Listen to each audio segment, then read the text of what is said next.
उपासक के सामने प्रारब्धवशात शुभ या अशुभ, शोभनीय या अशोभनीय, अच्छी या बुरी, अनुकूल या प्रतिकूल वस्तु, व्यक्ति, परिस्थिति आ जाए, कोई बुरा आदमी आ गया, बुरी वस्तु आ गई, तो वो अनुकूल परिस्थिति आने पर हर्षित नहीं होगा और प्रतिकूल परिस्थिति आने पर शोकित नहीं होगा। एक बार पूज्यपाद सिवड़िया बाबा जी महाराज को आगरे में किसी भक्त ने बुलाया, तो बाबा तो अलमस्त फकीर थे, पहुंचे आगरे, तो जिन्होंने बुलाया था वो मिले नहीं, शाम हो गई, ऐसा संयोग हुआ होगा, भगवद इच्छा। तो एक ऐसे ही कोई श्रद्धावान थे, उनका बाबा हमारे यहां रुक जाओ, ठीक। तो सड़ी हुई आलू जिसमें भरी हुई थी, सड़ी हुई आलू बहुत ही मतलब दुर्गंध देती है, वहीं बगल में आसन लगा दिया। अब बाबा आसन बैठ गए। थोड़ी देर में उनको पता चला, जिन्होंने बुलाया उन्होंने बहुत भव्य व्यवस्था की थी। बाबा के पास आए तो सब ऐसे, आलू बहुत बुरा गंध आती है जब वो सड़ जाती है, और बाबा हम आनंद मगन हुए। बोले बाबा अरे आप यहां पे, वहां व्यवस्था है? बोले ना। तो आसन लग, साधु का एक बार आसन, अब आसन अगर यहां आसन हटेगा तो आगरे में नहीं लगेगा, अब अन्यत्र लगेगा, आसन लग। और महाराज देखो आप हमारे बुलाने पर आए, तो बोले यही भोजन भेज दो, यही भिक्षा। अब तो ये लाख प्रयास किया, लेकिन ये प्रभु की इच्छा है। ऐसे उसी दुर्गंध भरी करमैती बाई जब भगवत अनुराग के रस से प्रेरित होकर श्री धाम वृंदावन के लिए भागी, तो प्रसंग आता है, ऊंट के मरे हुए शरीर के अंदर 3 दिन तक, अब आप ऊंट के शरीर के अंदर कितनी दुर्गंध होगी, आप सोचो, मरे हुए ऊंट के, वहां कोई फ्लेवर की सुगंध थोड़ी आती, कोई केवड़ा की आ रही है, लेकिन उनको दुर्गंध महसूस होती तो नहीं रह पाती। क्यों दुर्गंध नहीं? क्योंकि उनकी भावना में श्री कृष्ण है और उनकी घ्राणेन्द्रिय श्री कृष्ण के सौरभ को ले रहे, तो 3 दिन के अगर वहां 3 जन्म भी रहना पड़े तो कोई फर्क नहीं पड़ता। इसीलिए संतजन कह देते मुझे नरक भेज देना, मुझे कोई परवाह नहीं है, आप रहना साथ।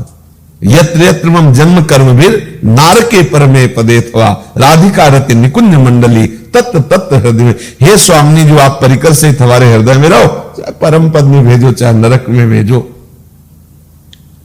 तो चाहे जैसी परिस्थिति हो, आप देखना, खुद देखना,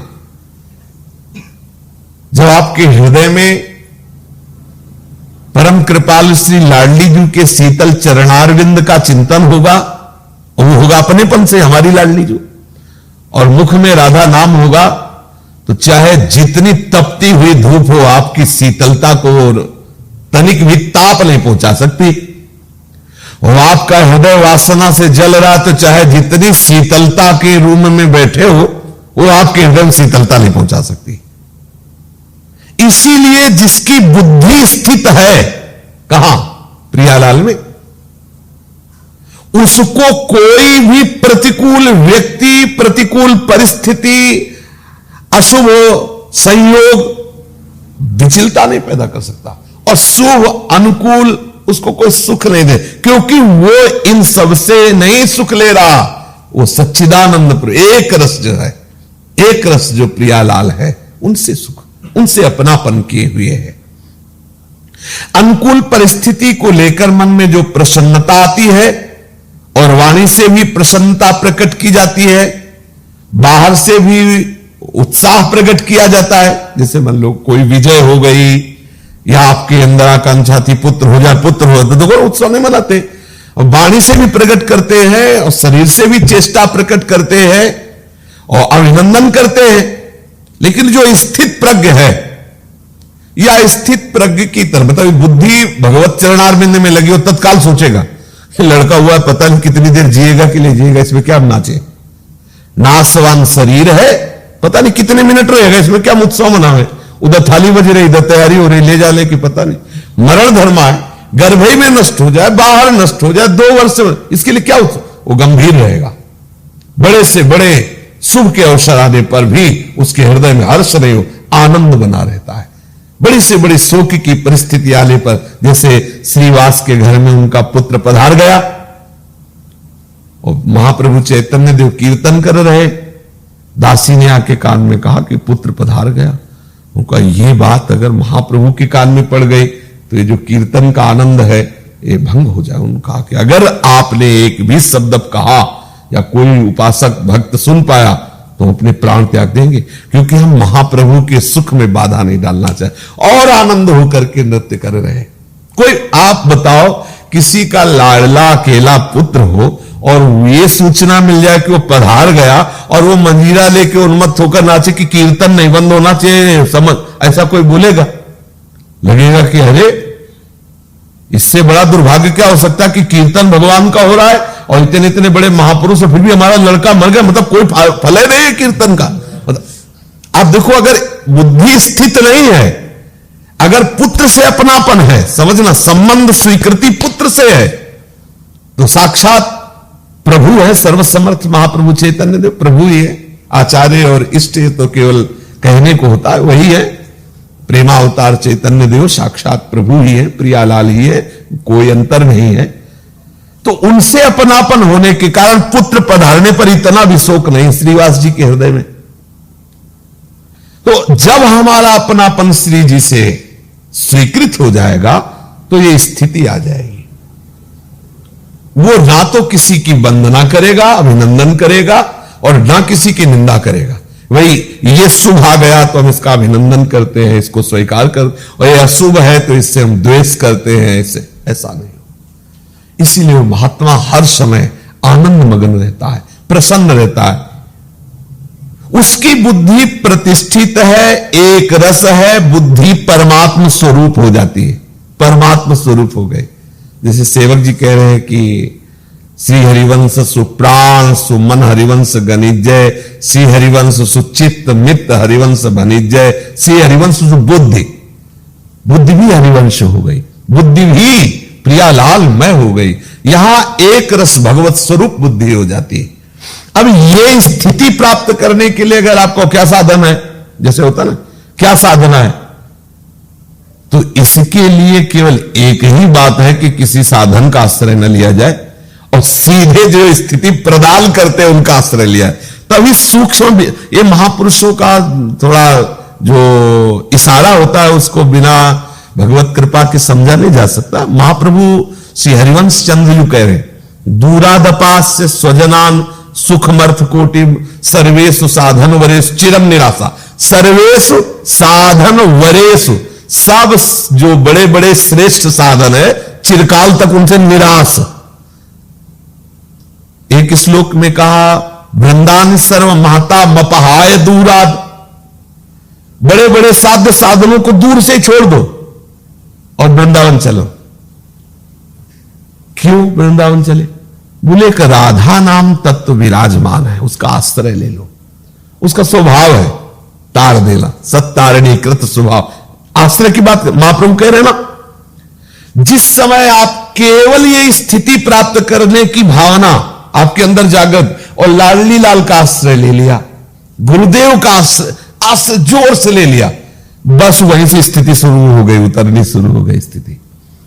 शरीर का आश्रय ले लिया, क्रियाओं का आश्रय ले लिया, तो ऐसा है नहीं कि आज से आपसे असत क्रिया होगी ही नहीं।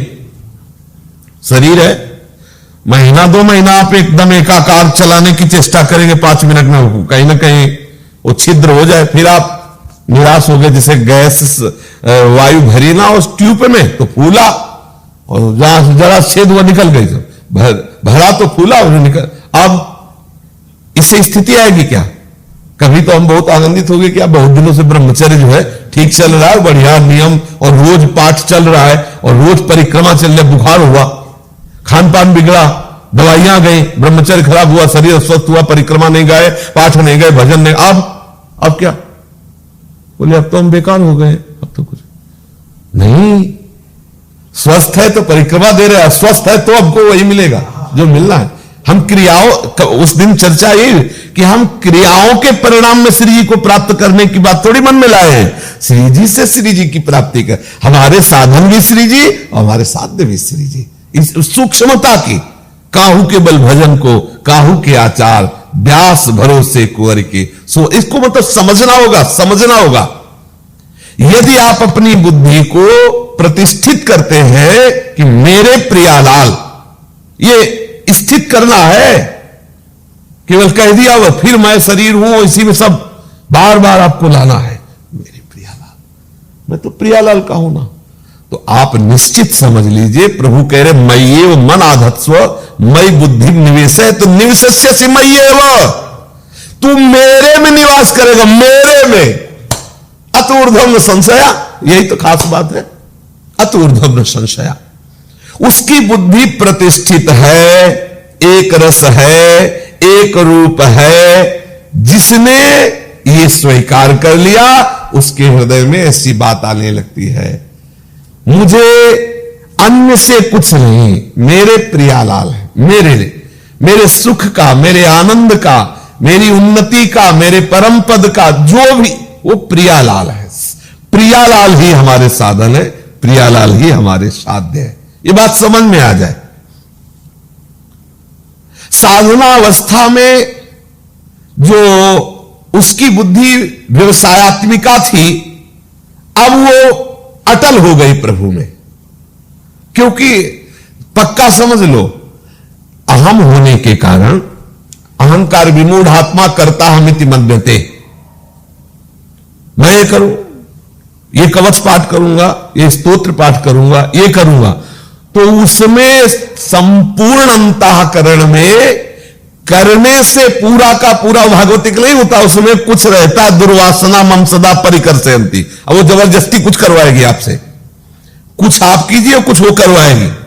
मना खष्टानिंद्रियाणि प्रकृति स्थान कर सके, और अगर उस करने से हर्षित हो रहे हैं, उससे शोकित हो गए, और हर्षित शोकित होने वाले की स्थिति नहीं होती सीधे प्रियालाल में।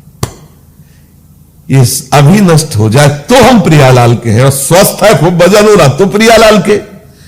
भजन में मन नहीं लग रहा, बड़ा विक्षेप है, तो किसको विक्षेप है? अंतःकरण को विक्षेप। हम प्रियालाल के, राधा वल्लभ सिंह हरिवंश। तभी वर्णन करते हैं, कबहू तो थोड़ो भजन, कबहू होत विशाल, मन को धीरज छुटे नहीं, गहे न दूजी चाल। इसलिए श्री ध्रुवदास जी ने कहा कि यार इसको और कोई साधन नहीं, बिना रसिक भक्तन की कृपा, उनकी चरण रज बंदे, उनसे मिलके रसिकनी रसिकजू की बातें करे, उनकी जूठन पावे, उनका चरणामृत ले, तब यह बात हृदय में आवे। श्री ध्रुवदास जी ने अपने सिद्धांत विचार लीला में वर्णन किया है। इसलिए हमें ये दृढ़ता पूर्वक धारण कर लेना है, मेरे श्री श्यामा श्याम। श्री विठल विपुल देव जी कहे, हमारे माई श्यामा जू को राज। ये हृदय की बात है, हमारी लाडली। तो धीरे धीरे ये जो स्थिति है ना, ये बुद्धि में जागृत हो जाए उनकी कृपा से। अरे वो चाहे तो ब्रह्मा को मच्छर, मच्छर को ब्रह्मा, जड़ को चैतन्य, चैतन्य को जड़, और ये तो केवल बाहरी बात है, वही बन जाते हैं। शेष चर्चा आगे। श्री राधा वल्लभ लाल की।